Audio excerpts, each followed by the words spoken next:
Qirqiz afsonasi sizga qiziqmi?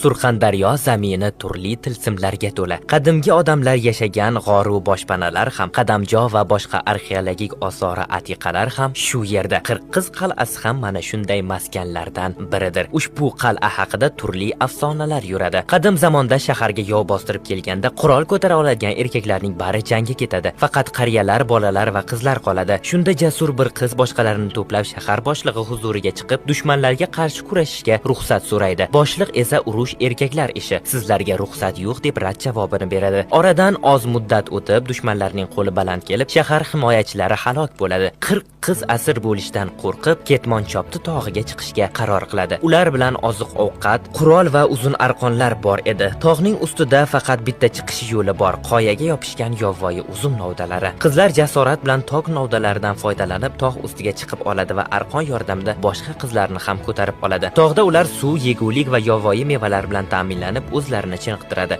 Yarim tunda qizlar erkakcha kiyimida pastga tushib, dushman lageriga bostirib kirib, ularni vahimaga soladi va bu hujumlar dushmanni bezovta qiladi. Dushmanlar qizlarni tutish uchun katta kuch sarflaydi, lekin qizlar tog'dan tushmaydi. Nihoyat elchi kelib, ularni afv etish va saroyga olib borish taklifini beradi. Ammo qirqizlarning sardori: "Bu tog' bizning qal'amiz, bu xalqning ramzi. Biz erkinlik yo'lida kurashamiz, taslim bo'lmaymiz" deydi. Dushmanlar tog'ni o'rab, sovuq va ochlik bilan qizlarni qiynaydi. Qizlar ikki yo'lni ko'radi: taslim bo'lish yoki erkinlik yo'lini tanlash. Ular jasorat bilan erkinlik yo'lini tanlab, tog'da qishning qahratonida qotib, tosh haykalga aylanishadi. Bu hikoya oddiy qizlarning katta jasoratga ega ekanligini, erkinlik uchun kurashning cheksiz kuchini eslatadi.